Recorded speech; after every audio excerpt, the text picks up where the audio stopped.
gentle marketers. Welcome to episode 72 of the Gentle Business Revolution podcast, the show where we talk about marketing your business by disrupting the current marketing paradigm and changing it to a gentler approach, one that's based on empathy and kindness.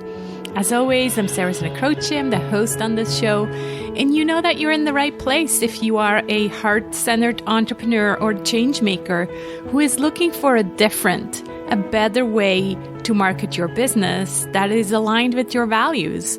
You might also be a marketing impact pioneer, so that's someone who's working in an organization who does business for good.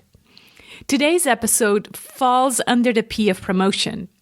If you're a regular here, I'm so glad you're here. You know that I'm organizing the conversations around the 7 Ps of the Gentle Marketing Mandala.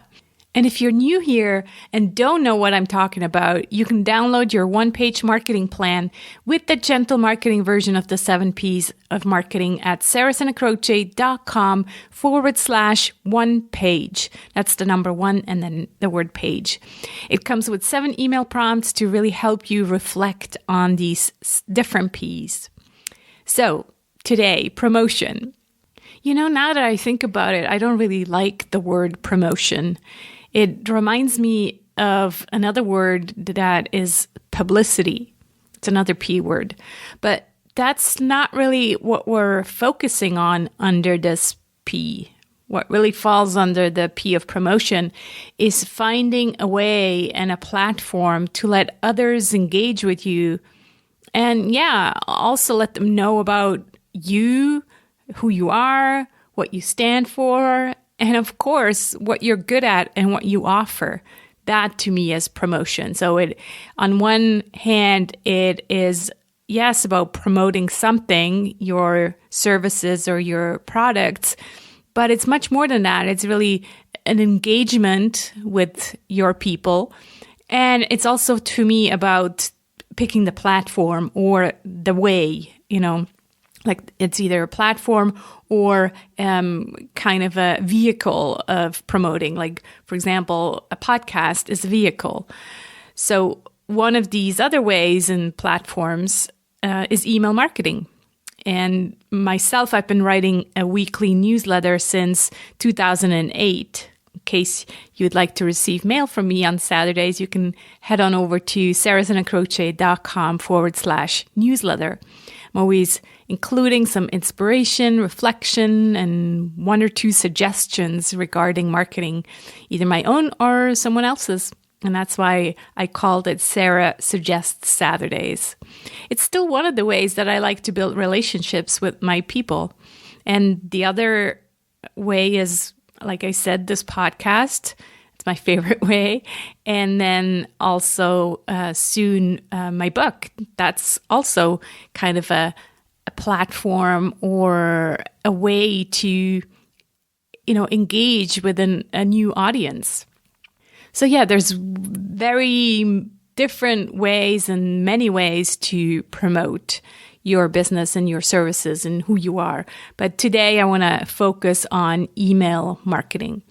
So I'm bringing you my favorite email marketing expert, Brodie. I always ask my guests to provide a bio in the podcast intake form that I can then read. And as I always do here, kind of let you know who this person is that I'm chatting with. And here's what the form said in that bio field. I genuinely don't have one. It really made me giggle. Now, Ian is not a beginner who just never got around to writing a bio. He's really a rookie in the online marketing world. And here's what it says on his About page. He begins with, so I should probably say right from the start that I really dislike long self-promotional about me pages that waffle on about how great the person is or how they started from nothing to become a zillionaire. If you just pay them a bunch of money, you can do the same. Sounds like he's our kind of guy, right? So I really thought about this and really like how he's doing things differently and doesn't care about the industry standard to the point where he's like, I don't have a bio. there you go. I'm going to be on a podcast, but I don't have a bio. So love it. So instead of learning about Ian from a boring bio, I suggest we just dive right in and you'll get to know who he is by listening. So without further ado, here's Ian Brodie. Hey, Ian, so good to talk to you. How have you been? I have been fantastic. Well, as fantastic as one can be when you can't leave the house. I know. Yeah, you guys are in serious lockdown. We're recording this January 13th. So yeah, same old. Nothing's changed really, right? It feels like another Groundhog Day. Yeah, hopefully people will listen to this in the future and think, what was happening back then? How weird was that? Hopefully they won't be doing it as zombies or marauding over the land or whatever. Yeah, it's true. It's like these podcasts, stay forever. So who knows? Maybe 10 years from now, we'll be like, oh, remember that? Remember your red hoodie, Ian? Anyway, it's good to talk to you. I'm looking forward to discussing this topic that is email marketing. And before we hit record, I said, yeah, who do I know who knows how to talk about email marketing and a gentle approach to email marketing? And I was like, yeah, of course, my friend Ian. So talk to us about email marketing. I want to start with what you have on your website. And there's like this big title that you talk about value-based marketing. So tell us what you mean by that and how that gets reflected in email marketing. How do we do value-based marketing? Okay, well, I guess it's worth starting by saying value-based marketing isn't something I've kind of invented myself or plucked out of thin air, really. It's more just putting a name to a collection of best practices that all seem to have a common theme, I guess, and then figuring out how they work, why they work, and then kind of improving on them and extending them. So value-based marketing really is just delivering value through your marketing. And when I say through your marketing, what I mean is that in your marketing, instead of your marketing being all about claiming that you'll be able to help someone or whatever it is your product does and kind of promoting the product itself, and the marketing is all about promotion of something, value-based marketing says, well, let's make the marketing itself valuable and interesting and useful. And obviously value is in the eye of the beholder. So value could be by providing useful information. Value could be just by being really entertaining if it's a TV ad. So just to give you a couple of examples, here in the UK, we have a retailer called John Lewis. And John Lewis are really famous because every Christmas, they make a really famous Christmas TV ad. And it's always very touching and moving, great music, great story behind it. And people anticipate that advert. They look forward to that advert coming on the TV because people love it. They enjoy it. That's the value they get from the advert. So the advert is not just all about promoting their store. I mean, it does that more subtly. But the key thing is people look forward to it. People anticipate it. People will deliberately watch it. They'll share it on social media. They'll talk about it because they find it valuable. And the exact same thing applies in the kind of business to business world. I mean, a really classic example of that is back from the 60s and 70s. Probably everyone listening will know David Ogilvy and Ogilvy and Mather, the huge advertising agency. It's now called Ogilvy One. Back then, when Ogilvy wanted to drum up business for his advertising agency, they used to take out full page adverts in the kind of newspapers and magazines that the executives in large companies would read. But instead of the advert, being a typical advert that would say, where Ogilvy and Mather, our clients get a 75% return on investment. Here's a whole bunch of testimonials. Here's how great we were. Mm-hmm. What they would do was they would make the adverts valuable. So they had an advert called How to Make Advertising Sell, which was their top 37 tips on successful advertising, or how to launch a new product, which I think was about 16 tips on launching new products. And it was always like in-depth information. And then the call to action was that, contact them if you want to try this for yourself, or you want us to do this for you, or if you want more information on it based on our experience. But the point was, an executive in a large corporate would look at that advert, and because it was useful, rather than just paging past the advert, as we do with almost all ads, they go, oh, that looks interesting, I'll read that. So they'd notice it more, they'd engage with it, they'd read it, they'd pay attention to it. Often they would cut it out of the magazine and put it away in their filing cabinet somewhere to use later. So the point was that through that type of valuable information in the advert, you got more attention, you build a bit of a relationship because people thought, oh, this is really good stuff. You build credibility. People could read from the information Ogilvy and Mather were sharing that they really knew what they were talking about. And one of the key things is, even if people weren't ready to buy right then, it had an impact on them. They increased your credibility, increased your relationship, and often they would file it away. And then when they did need to launch a new product or run some advertising, they would come back to it. Whereas with traditional advertising, most people just flip past it because if you're not ready to buy, you don't care about the testimonials of Ogilvy and Mather because you're not interested in getting advertising right now. You flip past it and you don't remember them, and it does nothing for their credibility. And it only really works when someone is ready to buy. Value-based marketing works when people aren't ready to buy because it actually is something they look forward to, they want to see, they engage with. And really that's all value-based marketing is.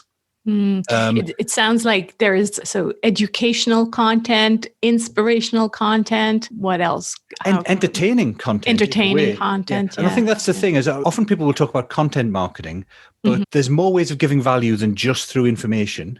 And also the key thing is value is different to information. A lot of content marketing, I find, is just people splurging out information that isn't really new, that isn't really useful or valuable to people. It's just so they've done some content, and it doesn't really have the impact that you're looking for because it's not perceived as valuable by your audience. That's really the starting point, is to understand what they value and also understand what's persuasive to them, what you need to do. And we'll come back to this later, I'm sure, but what you need to do for them to be ready to buy from you and getting that across. And the real art of it is marrying the value with the more sales side of it, so that people are taking in the sales side of it without it jarring.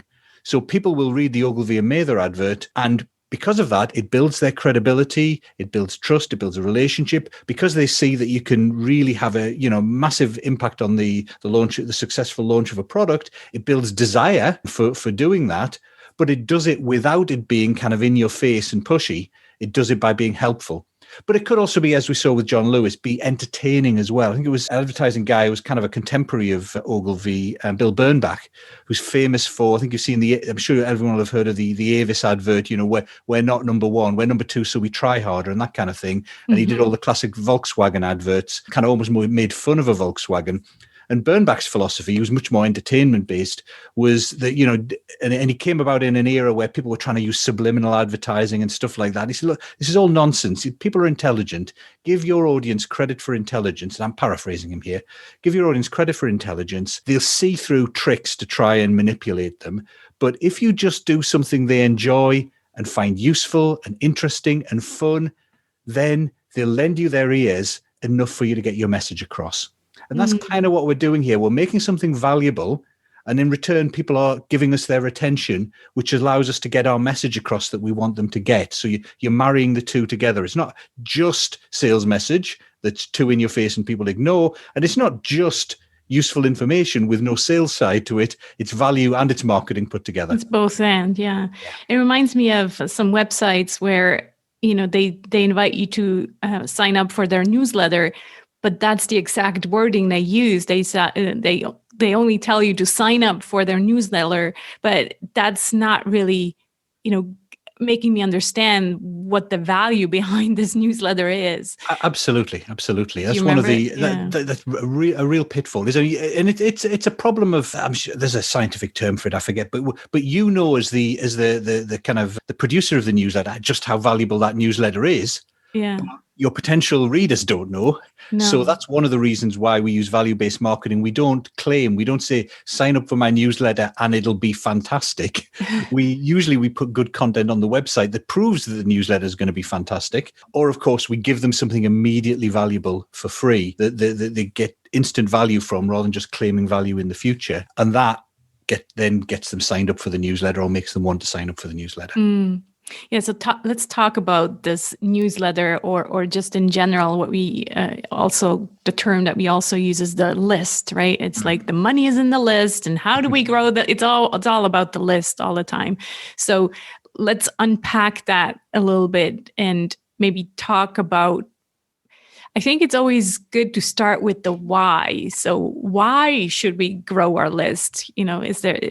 Why is that so important as entrepreneurs?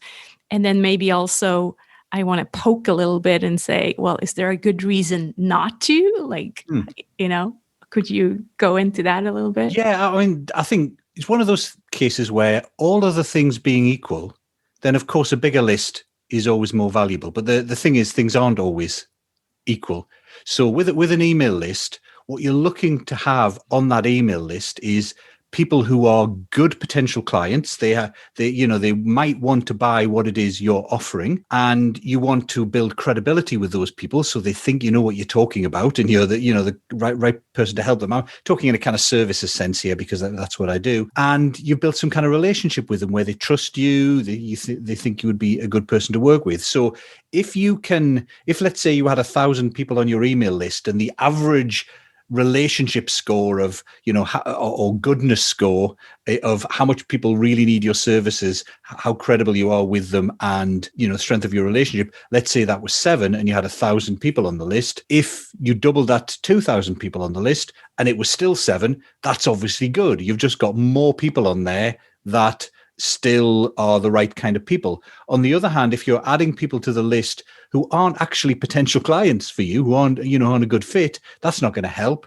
Or if you're doing it in a way that actually damages your relationship with them and doesn't build your credibility, you could very easily build an email list by offering free money, but it would attract the wrong people and it would do nothing to build your credibility and nothing to build trust with them. So it would be a useless list. Right. But that said, I think we have to be realistic here. If you went from 1,000 people to 2,000 people, and let's say the average was 7, I was saying before, and let's say the average went down to 6 with 2,000, I would probably say that 6 at 2,000 is probably better than 7 at 1,000, because in doubling. 3 at 2,000 would not be better at all, but 6 is slightly better because you've got some 7s, you've got some 8s, you've got whatever. So I wouldn't say you have to absolutely have every new person on your email list is of the very highest quality, because you just never know, really. That's one of the things, when it's not like you're meeting them face to face and you have a discussion with them and you can tell whether they're a good prospect. Someone signs up on your email list, you're hoping they are, but you don't know a lot about them. So generally speaking, building a bigger email list is good, as long as you build it in the right way, by attracting the right people and by building credibility, building trust. Then that's generally speaking, is a good thing. Yeah. I'm thinking it depends also on, what you already said, how you build that list. So if you're just, putting out ads and then it attracts the wrong crowd, then you're going to have a big list, but not a big high quality list. So that's the first thing. The second thing is, I really think also it depends on what kind of business you have. Like if you only work with clients one-on-one, for example, and you don't have a team, well, maybe you're better off using another marketing strategy rather than building these giant lists where... Yes, it's interesting. I thought for a second you were going to say maybe it's better to have a small list, but I would say, sometimes email just isn't the right strategy, as you just said. Yeah. Even though, I wrote a book on email marketing, you think you have to recognize it's not always the right strategy for everyone. Right. I mean, usually with most businesses, there's kind of, I usually like to kind of group potential clients into I draw them on a pyramid, and there's 3 levels. And there's a top level that you might call a perfect 10, which is a very small number of super high value potential clients. Let's say if you were a consultant working on mergers and acquisitions, you might only work on 2 or 3 projects a year because each project is so big. Right. And you might have a prospect pool of potential clients that might be a dozen, something like that. You don't really need an email list for that. Yeah. What you need is personal relationships. Exactly. Now, underneath that, you might have like a group of 50, 100 or so who are not potentially such high value. You might let's say you do group coaching programs with corporates, and you might have a bunch of 50, 100 potential corporates on that list, and you use fairly standardized, although tailored marketing for each of them. So you've got a group there. The lower list, where you're trying to build a really big list, tends to be where you have more standardized services that you do. There's 2 reasons. One is you have more standardized services you can do that they can build without needing they can buy without needing a personal relationship with you, or where you want to build a big pool of people who can then bubble up into the higher levels. So I have a client who actually reminded me of this, because I initially said, look, If you want a small number of corporate clients, then just focus on these kind of personal tactics. If you want large number of lower value clients, focus on these tactics. And she said, actually, though, Ian, and from our work together, we focused a lot on the email side, and it built me a big pool of people in corporates who knew of me, and they also read my book, and it raised awareness of me. That meant that some of the very high potential clients, the senior executives, they were, those more junior people or whatever, were talking to them about me. And so it was much easier for me to build personal relationships with those people at the top level because I'd also done the groundwork. But it does kind of split, as you said, by and large. If you only want 3 clients a year, email marketing is probably not the most efficient solution for you. Right. I see what you were doing, though. You almost used email marketing as a branding technique to in that case, yeah, get the word out there, and then your email subscribers almost influence their bosses in order to then get you. Absolutely, yeah. And some people who this is the world is never black or white. So typically you'll find that very senior executives in corporations, especially older ones, and things change over time, of course, but older ones are not browsing, not searching the web all the time. They're not spending all their time on social media. So it's difficult to reach them through that, but some do. Some senior executives could be on your but it would need to be a certain size before you'd have a good chance of a certain number of them being on. It's more likely to be the situation you said, where maybe some of their reports. So, how very often a senior executive in a large organization will have a couple of trusted advisors in maybe their head of strategy or a person they're grooming for success who's a couple of levels down but is a rising star in the organization, and they're the kind of people who are more likely to be on an email list and be influenced and then pass the message up. Or of course, over time, they may become the more senior people. I used to get asked the question, what's the best way of building relationships with senior executives? And I always used to say, build them with junior executives and wait, because it's a lot easier to get, to build a relationship with someone who's not being crowded out by other people, who hasn't got who doesn't have a secretary yet. Exactly. Yeah. Catch them early and wait. So that was slightly joking, but it's also true. It's true. A lot of the very best relationships are very long term and started off when both the advisor or the seller and the client were much more junior in their organizations, and they kind of grew together. Right. All right. So now that we know the why, let's get to the how. I'd like to have you talk about some specific examples how people can get more subscribers in a way that feels good, with integrity and gentleness. Well, I think it really comes back to what you said earlier about the thing not to do is not just to have sign up for my newsletter. If you think about people who are on the web browsing or on social media, etc., there's a kind of immediacy to it. People are looking for a kind of instant payback. So saying to them, hey, sign up for my newsletter and maybe once a month in the future, you'll get something useful, is not a big motivator to take action. They want something they can do something fairly quickly with. So usually it's a good idea, almost always it's a good idea to offer them something that offers an immediate payback, an immediate investment. Now, sometimes we call that a lead magnet or a freebie or whatever we want to call it, but it's something they can get immediately that involves signing up to get regular emails for you. And of course, you've got to be clear up front. This is what, GDPR introduced, but really was good practice all along, was, don't just say, hey, come and get my free report and then sneakily sign, they start getting emails from you. You tell them up front, sign up for my free report and get my regular weekly leadership tips or whatever it might be, or get my regular weekly leadership tips and get your free report you can download straight away or whatever it is. So give them something big for free that's incredibly valuable. So that might be something that solves an immediate problem for them that is very common amongst your ideal clients, or something that shows people their overall path to, the roadmap for greatness, or something that, maybe a template or a quick checklist that would be useful for them right now with one of those problems or roadmaps they have. So think about what the big problems and challenges and goals and aspirations of your ideal clients are. Think of something that could give them value immediately, and then create that and offer it to them. And that's usually the most important thing. You see a lot of people with email marketing worrying about, the design of the opt-in page and the opt-in form, and should I be offering this by Facebook ads, or should it be on Google, or should I be sharing it organically? But really the most important thing is having something incredibly valuable, because if you've got something that people really want, you can get away with mediocre marketing and people will still want it, and it'll work itself out. If you've got something that people aren't really all that interested in, all the brilliant marketing in the world is not going to get them to take it. So start off with that lead magnet, and the characteristics of that lead magnet are, I think, threefold. One is obviously it should be something that's really attractive. It should draw people towards you. As I said, it should solve an immediate problem for them. It should be clear up front that it solves a problem. If you name it in the right way, so I like to name things. If it's an overall map, I like to call it a blueprint or a roadmap, because that sounds really valuable. If it's something really comprehensive, you might want to call it a Bible or an ultimate guide, because that gives a sense of, oh, right, this is really meaty and useful. So make it really valuable, but you've got to deliver on that value as well. It's no good, and I'm sure we've all had this, where we've seen something promoted. Oh, that sounds really useful, and you've signed up for it, and you get it, and you think, oh, right, that was it.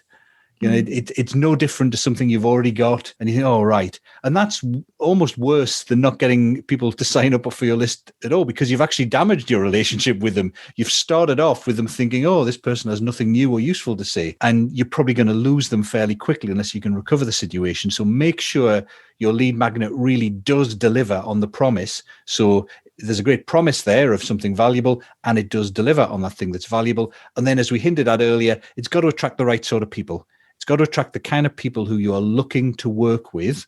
So we made the kind of flippant observation that if you gave away free money, you get lots of people signing up, but it would be the wrong sort of person.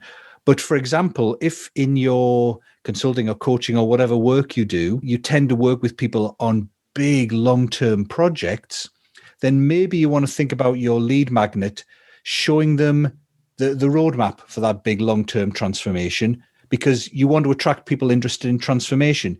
If you do a big transformation stuff with clients, it's probably best not to just give them a little quick hit, an immediate win as a lead magnet, because it's going to attract people who want to get quick results, and you don't actually give them quick results. When you work with them, you're working with them for the big long-term stuff, or vice versa. If you tend to work with people to give them quick hits, you do a quick short project, they get immediate results.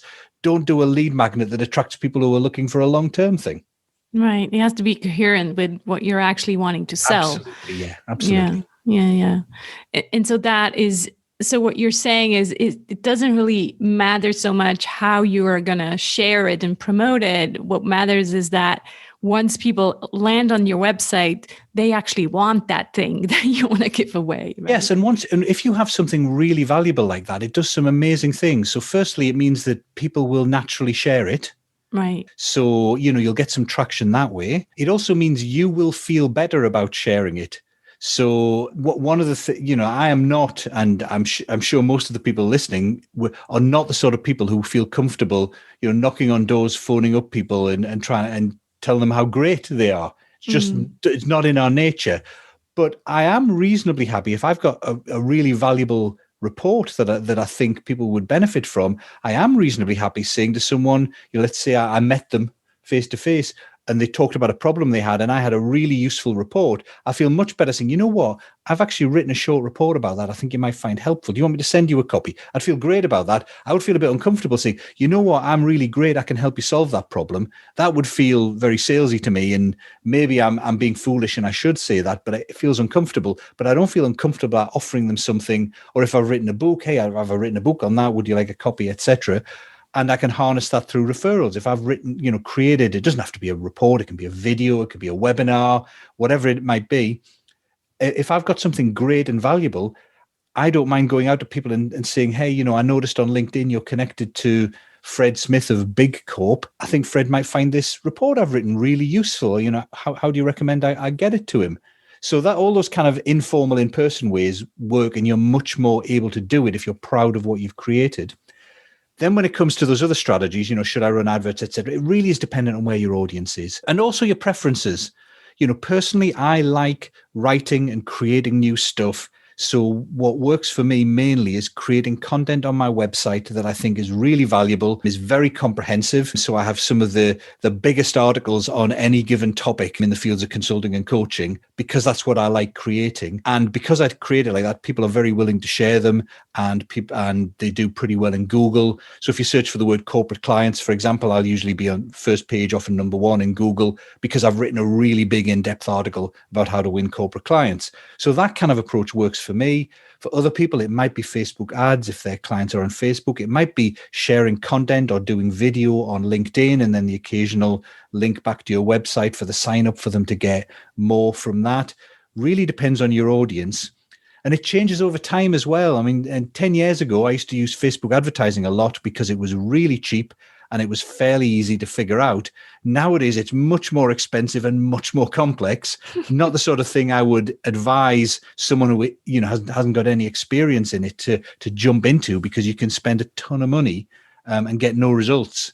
It goes very fast, yeah. And you need to really be good at it in order to get the right kind of people to subscribe, right? Because if you do the targeting wrong, then you might be first all happy, and I'm talking from experience here, that all these people are signing up, and then you realize, well, nothing is happening after that, because basically they're the wrong kind of people. Right? Absolutely. And if you're paying 10 cents for someone to sign up, that's fine. If you're paying $5, that's really not so fine. Exactly. So it goes fast. Things change in that world. These days, for me, Facebook advertising, for example, is kind of like a second level thing that either you have to dedicate a lot of time and decide you want to master it and it be in focus, or you build your business to the degree where you can afford to hire an expert to do that for you. So there's nothing wrong with it, but it is a bit of a difficult and challenging one to start off with. It's the next step, basically, if you want to take it further.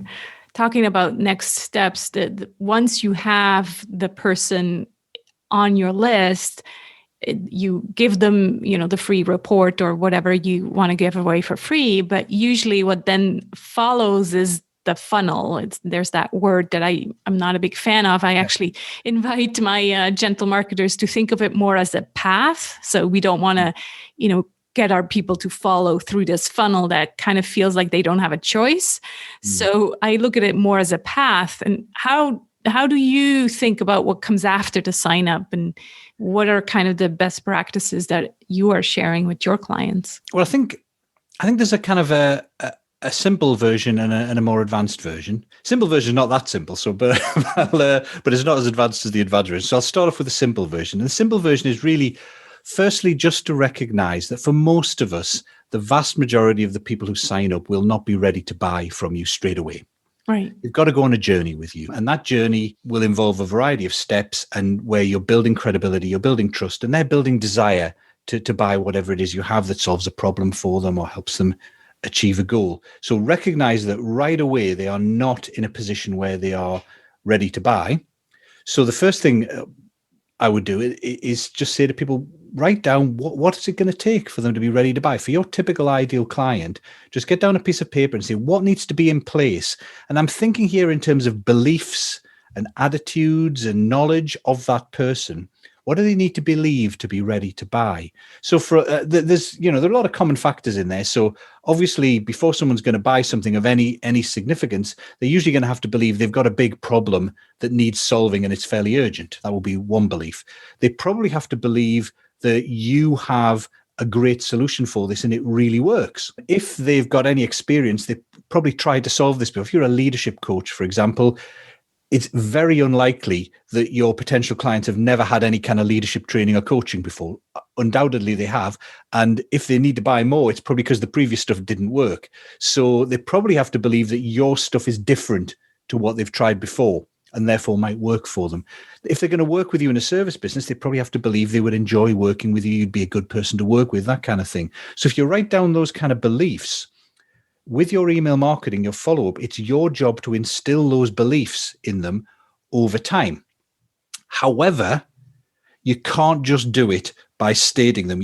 Nobody's going to tune into a series of emails where email 1 says, hey, you've got a really big problem. Email 2 says, guess what? I've got a fantastic solution that always works. Here's some testimonials. And email 3 says, I'm lovely to work with as well. Come and join me. People are not going to be tuning in for that email. So this is where we go back to value-based marketing. You've got to start by thinking of, well, what value can I give them?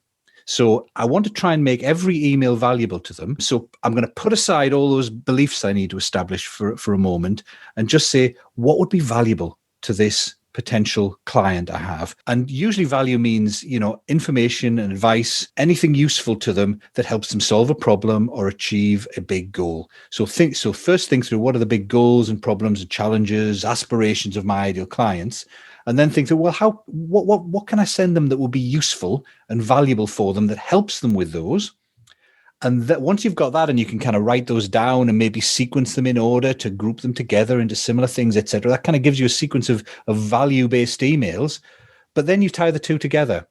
So then you say, well, okay, how can I get that value across, but illustrate it in a way that proves one of those beliefs that I want them to have? So just to kind of illustrate that with an example, let's say you were a LinkedIn trainer and you might have a really valuable email, which is 10 tips about improving your LinkedIn profile. And you could do a really simple version. There's nothing wrong with an email that says, here are 10 things, 1, do this, 2, do this, etc. 10 tips on improving your LinkedIn profile. And that's going to be great. And people are going to get value from it. And it's going to help your relationship and build a bit of credibility. But you can do a little bit more. How about instead of just doing the 10 tips in a list, you explain those same 10 tips, but as a case study of a client you worked with who followed those tips and as a result got a new job or got a client or whatever they got as a result of having an improved profile. So by wrapping the tips in a story that's a case study, you're allowing the client to tick off, oh, right, so Ian's worked with people who seem to be just like me and they've got great results. Tick. And you've begun to establish that belief. So if you were just saying, hey, guess what? I've worked with people just like you and they get great results, nobody's going to read that or believe you. Nobody's going to believe that because everyone would say that.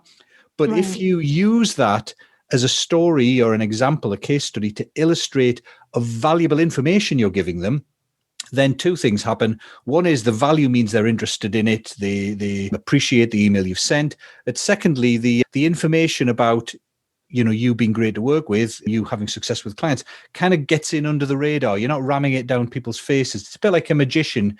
If a magician appears on stage and says, I have in my hands a perfectly ordinary pack of cards, nobody in the audience believes that that's a perfectly ordinary pack of cards. On the other hand, if the magician says, hey, I want to do a quick trick, and then just without even looking says, hey, and hands the pack of cards to someone in the audience, do you mind shuffling this pack of cards? And the audience member shuffles it and the guy goes, oh, thanks, that's great. And then proceeds with the trick. You then think, oh, right, the audience member shuffled it. That must be an ordinary deck of cards. Now, most likely it's not. There are plenty of ways you can gaff up a deck of cards so that an audience member is not going to notice when they shuffle it. But nonetheless, we've kind of subtly, because you haven't said, because you've illustrated that it's an ordinary deck of cards by getting someone to shuffle it, people believe it more. And so it's that kind of marrying of start with value. What are valuable emails I can send? And then how, through those emails, through illustrations or other ways of doing it, through maybe a subtle fact or figure. So, for example, if you want to prove that this is a big problem, then when you introduce your email talking with some tips on it, you maybe give some statistics about how big the issue is from a recent survey or something like that. That just makes people sit back and think, oh, that's bigger than I thought. Maybe I ought to look into this. Maybe it's something we should be working on. So you're just kind of mixing the two together. And if you repeat that over time, then what happens is people get great value from you, so they keep reading your emails. Plus, gently over time, people are getting to know a great person to work with. They're getting to realize this could be a big problem they need to solve. They're seeing you know what you're talking about, that you work and get great results with clients. All the things you want them to believe are coming in over time, but it's not like so in their face that they're disconnecting from your emails. Yeah, I like that. And what I would add is for this gentle marketing approach, what I kind of talk about is there's almost too much focus on the problem. Sometimes we're taught to, start with the problem, and that's fine as long as we don't kind of put a knife in people's back and say, oh my God, your life is going to end if you don't solve this. But like, that's the kind of marketing we are sometimes exposed to. The pushy marketing just makes us believe like this problem is going to be the end for us. And so I'm saying address the problem, because that's how people recognize that you are the person that they need to speak to. And then from there, move on and, kind of go into a more positive tone. You know what I mean? I do. I mean, I think there's no doubt that psychologically people pay more attention to problems. So, but having said that, I think a couple of things. One is I think you can definitely go too far. You can twist the knife so much that you actually, people just think there's no answer, there's no solution, I might as well give up, sort of thing. Right. But I think probably more importantly, I've been thinking about this a lot recently with events in the world, etc. And I think in marketing, we kind of have a moral duty to not make the world a worse place. Exactly. And I think if you take that approach of, really essentially taking people and making them deliberately feel dissatisfied with their life, and another common tactic is to set up a common enemy and to throw rocks at the common enemy and use division and envy. The government are trying to take your money away from you. There's these terrible competitors who are untrustworthy and they're stealing your customers. And that works, but I think it makes the world a worse place. And it's that kind of marketing that's got us to certain bad things that are happening in the world at the minute, deliberately driving divisions between people in order that works for you because it meets your own ends, but it really doesn't help the world in general. And I think we've got a higher duty to try and market in ways that makes the world a better place, as well as, of course, meeting our goals of selling our products and services. I think we have a duty to try and do it in a way that's better for our clients and better for the world. And I would definitely agree with that. I wouldn't spend, you have to talk about the problem, otherwise people don't realize it's an issue for them, so they'd never get to solve it. But I don't think you need to exaggerate and prod and poke. I think you remind people of it and they go, yeah, you're right. Of course, it's a big problem. And then you move on to talking about, the solution, the answer, etc.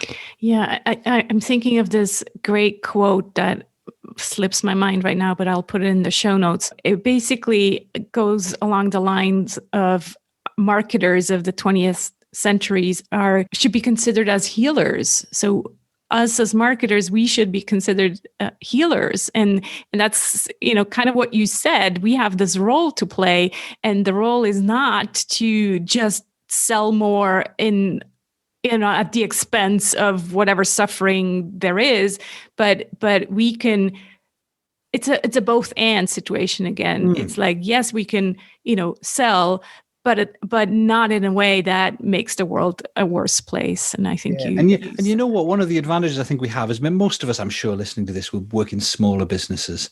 And, if you're not IBM or you're not Coca-Cola, you don't need to sell to everyone. You don't need everyone to buy your product. There are enough people willing to buy when marketed to in a good way like this, that we can have, brilliant businesses. We don't need to go to the extremes in order to make people feel more worried than really they should be in order for them to buy our products. It's just not necessary in our kinds of businesses. And would you also agree, Ian, that a lot of times kind of we get lured into this idea of going big and, we have to get as much people as possible onto our list. But what you just said is like, no, it doesn't have to be, because you are talking to very specific people who are your people. And so you don't actually, you shouldn't feel like you should be following all these things that marketers tell you. Yeah, absolutely. I think you carve your own path. There is a kind of amoral, what is the most effective?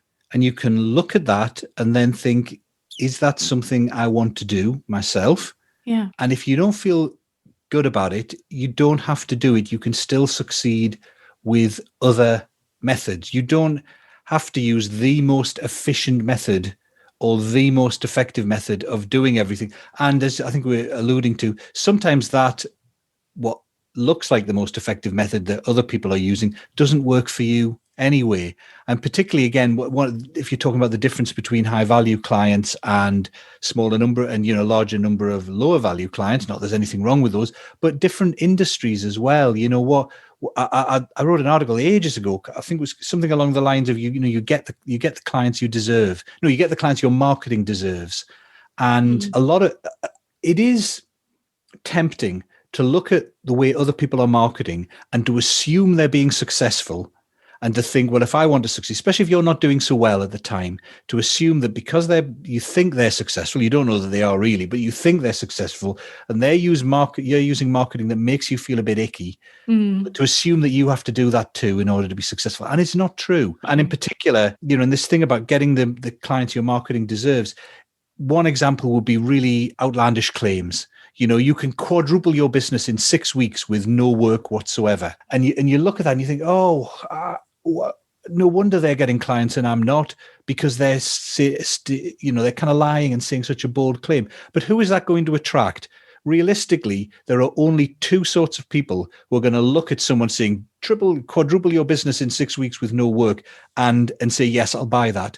One is people who are so naive they have no experience in business and they're kind of fresh to the world, and they go, oh, that would be lovely, and they've never realized that there are people out there who may not be telling the truth, or that it's really not that easy. So there's people who are really naive and brand new, and the other people is people who are desperate.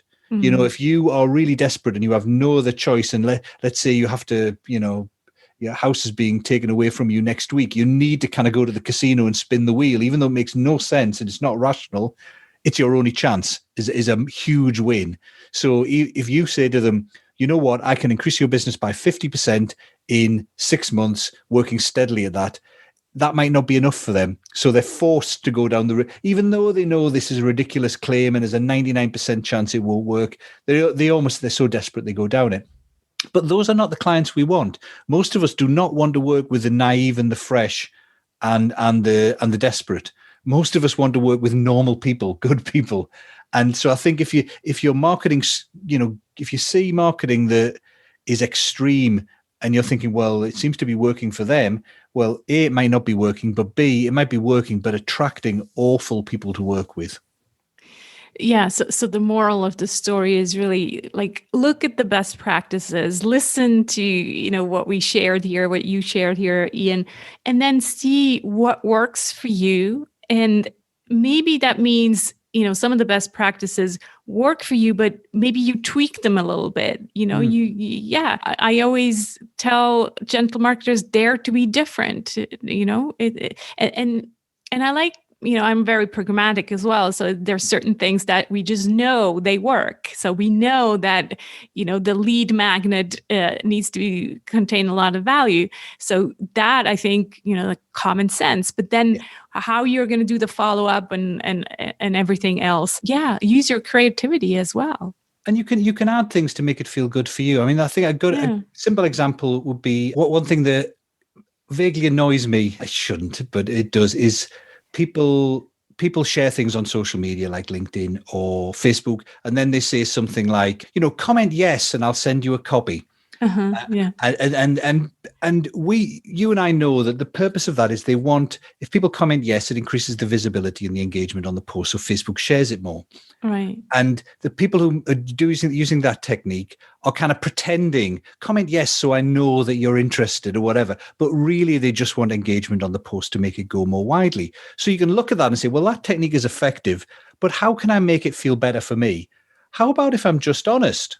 How about if I say, comment yes on this post, and I'll send you a copy, and then say, and also, of course, it will gain more visibility of the post, so I get to share with more people. Yeah. So be honest about what you're doing. You don't have to hide and pretend. And so that's just an example, but it's an example of taking a marketing technique that seems to work, but you maybe feel a little bit icky about, and then just saying, well, what could I do to it to make it work for me that I wouldn't feel icky?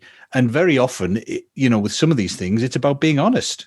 And in everything we do. Yeah. So true. I think this is a good place to come full circle. Honesty is like this great, kind of overarching theme around marketing. If we can just be honest in every communication we send out, I think, we can only win. You know what? I had a discussion on Facebook years ago with a guy who did talks on philosophy, and we were talking about marketing versus manipulation, all that kind of stuff, a debate you often get into, and there's all bits of grey, and it's all some people say it's up to you to market as hard as possible as long as you believe in your product. But then I think there are plenty of people who believe in their product, and their product is a whole lot of rubbish. You can't just rely on that. Right. And what this guy said, which I've always followed to this day, he said, look, with any marketing, always ask yourself the question, if the client, if the recipient of the marketing knew what I was doing, how would they feel about it? Would they feel like they were being manipulated, or would they go, yeah, that's fair enough? Right. So, with your marketing, for example, why do we use social proof?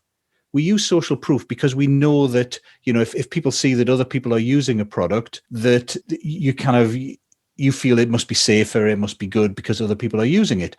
So if you use social proof on your website, probably the people reading it don't know that that's the case. But if you said to them, you know what, if they said, well, why have you got the logos of big companies there? And you say, that's because by seeing those logos, you feel more comfortable and you feel that, this product must be a good one. They'll go, oh yeah, fair enough. That's probably true. They don't feel cheated. Right. If you understand how it's working behind the scenes. On the other hand, them like smart people. Yes, going back to that quote, treat them like intelligent people. You don't have to, underneath your testimonials on the webpage, write, the only reason I'm showing you this is to make you feel like you don't have to rub their face in it. No. The important point is, if they asked you about it and you told them the truth about why you were doing something in your marketing, if they would be upset or cross about it, then don't do it. If you think they would go, that's fine, or that's great, I'm quite happy with that, then that's good marketing to do. Right. Ian, this has been amazing. Thank you so much for taking the time. Do you tell people where they can find you and your great lead magnet? Yeah, if they just come to www.ianbrodie.com, they can find the value-based marketing blueprint on the very front page to sign up for that. And that's quite a big document, and it covers all the steps in value-based marketing, right from why we're doing it to how to build it into every step. One of the keys to value-based marketing is, I think we all do a little bit of it, but we do it inconsistently. So we might give away a free report, sign up for emails, but then we spam people with sales pitches afterwards. And it's like, no, it's got to be all of your marketing. Of course, that's an aspiration. You can't do it every single email you send, for example. But by and large, your first, a bit like Google is trying to get everyone to go mobile first, I think, for emails or any marketing, you're doing value first. The first thing to think about is, in this piece of marketing, how can I make it valuable for my audience? And then think about, well, now, how can I make it sell as well? How can I make it effective as well? But start with value. And the value-based marketing blueprint will teach you how to do that. Awesome. So ianbrodie.com, you'll find that. Thanks so much, Ian. This has been amazing. Thank you for coming on. Didn't talk much about email, but I think we talked about a lot of good stuff. We did. You'll have to come back, maybe. Oh. I hope you enjoyed this conversation and took maybe some notes in order to implement some of these tips into your own email marketing.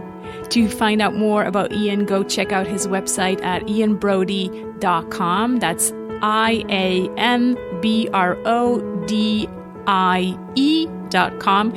And there you can also download his value-based marketing blueprint, or you can go directly to ianbrodie.com/VBM-blueprint. You'll find the show notes of this podcast with further links at saracensandcroce.com GBR72.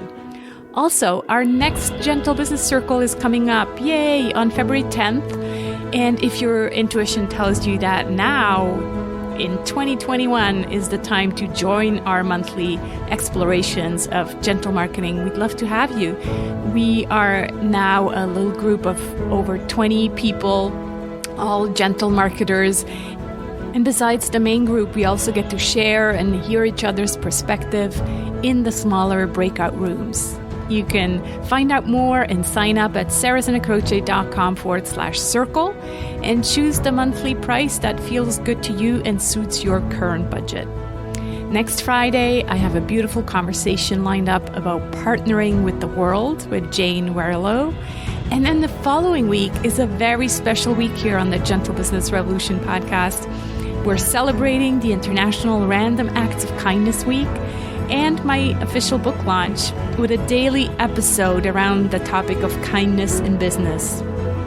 And on Wednesday, February 17th, you're kindly invited to join me for the book birthing party, where my friend Kat Rose will interview me on the book.